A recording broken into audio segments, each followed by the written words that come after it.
Gynecological surgery is common during the menopausal transition. Looking over my patient files, about 3/4 of them have had some form of surgery. Most start seeing me after their surgery, but I get especially excited when they start working with me beforehand. I think surgical preparation is something everyone should consider, regardless of the type of surgery they are having. The earlier you can start preparing, the better you cope with the procedure and the faster you can recover. This is Menopause Natural Solutions. You're listening to episode 99, Surgical Preparation and Recovery.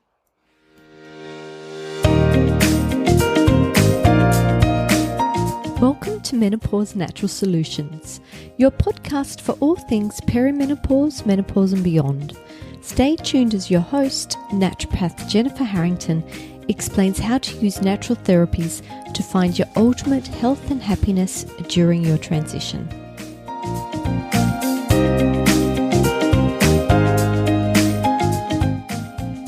Hi, it's Jen here, and today we are talking about surgical preparation and recovery, a subject very dear to my heart. I'm actually 3 weeks out from surgery myself. I was going over my patient checklist for surgery, for me, and thought, hold on, this is probably something we should all hear due to how common surgery has become these days. But don't just think about this for gynecological surgery. Think about these tips for any type of surgery you may be having. I like to start surgical preparation as soon as possible, ideally at least 4 weeks beforehand. But this isn't always possible. Even a week out is better than nothing. If you have 4 or more weeks, I start by considering blood work. Do we need to optimize iron levels, blood glucose, potassium or other electrolytes, vitamin D or B12, zinc, and liver function, to name a few? It's also enough time to consider your weight. You may not reach your optimal weight in this time frame, but it's enough time to start working towards it. Either being underweight and overweight make recovery that bit harder than it needs to be. Now is the time to start withdrawing from any habit-forming foods such as coffee or lifestyle habits such as smoking. Consider how you would cope 1, 2, or even more days without your crutch. Would the caffeine withdrawal or the low blood sugar headache be worse than the incision pain? The earlier you start withdrawing, the better chance you will be off these substances and free of any withdrawal symptoms before your big day. In regards to food, it's time to start removing these: caffeine, alcohol, sugar, chocolate, gluten, dairy, soy, and any individual food intolerances. Focus on eating unprocessed meals full of organic fruits and vegetables, lots of beneficial fats, and plenty of high-quality protein. I often recommend slow-cooked meats on the bone or bone broth to help increase collagen at this time. Collagen smoothies are another way to do this. Adequate fibre is also important to encourage good bowel health. Final point on diet is to drink plenty of water and consider a daily electrolyte to help with optimal hydration. Sorry, that wasn't the final point. I forgot to mention that now is the time to cook up a storm and freeze for after surgery. Home-cooked meals are more nutritious, so don't be tempted to order takeaway, and you may or may not have the energy to stand for long enough to cook your favourite nutritious meal afterwards. Which leads me into another option: delegation. It's worth considering your post-surgery limitations and creating an action plan. Maybe you can arrange for family or friends to drop freshly cooked homemade meals to you. Will you need help with children? Are you caring for parents that will need alternative care while you recover? Can you drive? Can you work? Will you need household help?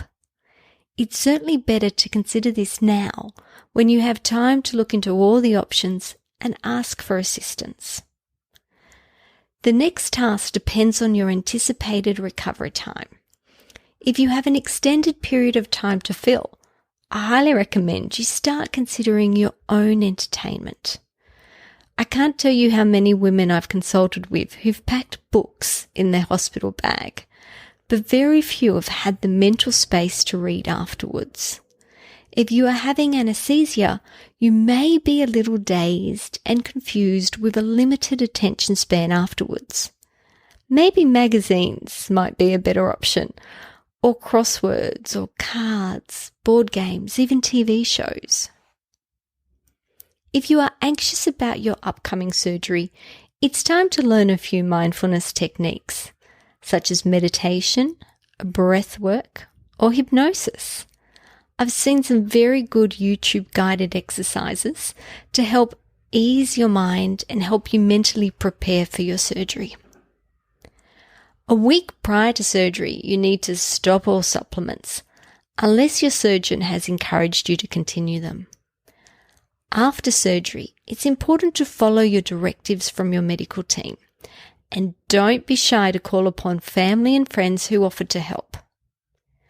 As a general rule, you should get up and start walking around as soon as possible, as this reduces the risk of blood clots. Walking will most probably be your sole exercise until you are given clearance to include other forms of movement. It's important to avoid swimming, baths, hot tubs for at least 4 weeks afterwards. You may bleed or experience vaginal discharge after your surgery. Don't use tampons or any other insertables. Make sure you use plenty of pads, preferably the organic forms. One of the most common complaints after gynecological surgery is bloating and gas. Many women have found relief by chewing gum. Peppermint oil pills like Digas may also be helpful, but I prefer herbal teas. You may like to try fennel, peppermint, chamomile, or dandelion. It's so important to get rest and good quality sleep to assist in the recovery process. Continue with the pre-op dietary suggestions, and I often add supplements for my patients at this time. And these vary from person to person and their individual needs, but I love an Australian scripted product called Tissue Regenex. It's specific for wound recovery and minimizing scar tissue formation. It really does work well, and I have had many surgeons comment on how fast recovery is on this supplement. I also add a broad spectrum probiotic. Some women will need stool softeners. Others do well on dietary fibre. Either way, it's crucial to keep your bowel moving, especially now. I often add vitamin C and collagen, plus an anti-inflammatory like omega-3 and or turmeric. Some forms of choline, like GPC, can help improve recovery from anesthesia. Don't apply anything topical to your wound if you have one. Once it's fully closed, you can consider topicals like Rosa's Scarless Healing Cream. Once you've had your final post-op checkup by a surgeon, it's time to start seeing a good women's health pelvic physiotherapist. This step is missed by so many, but it's such a crucial step if you want long-term pelvic health. The other appointment I highly recommend you book around now is an acupuncture appointment, and this is more important if your surgery involved an abdominal incision. If you are having a complete hysterectomy, you may like to consider additional mental health support, as it's a big deal to remove an entire body system, and you may need help unpacking what this means for you. Many women feel down after this, just like a postpartum woman can have baby blues when their hormone levels drop dramatically with childbirth. So can a woman who is experiencing a medical menopause. It's worth being aware of this and informing those close to you that you may need cheering up afterwards. Depending on your circumstances, you may require hormonal support to get you through. Deep self-care is needed. If you are personally preparing for surgery, I want to wish you all the best and hope you have a really speedy recovery. If you would like a hand preparing, I'd love to assist you. Did you notice this is episode 99? That means next week is number 100, the big milestone, and it's feedback time. Please help me shape the next 100 episodes by letting me know what episode you have enjoyed the most. By helping us out, you go into the draw for our consultation package giveaway. This includes 3 months of one-on-one consultations with me. All you have to do is head over to Facebook or Instagram and comment on our post about the giveaway by letting us know the episode you got the most value out of and how it has helped you, and please tag a friend. The winner will be picked this Friday and contacted directly. Good luck, everyone. That's it for me. Wishing you all a fabulous week. Bye for now.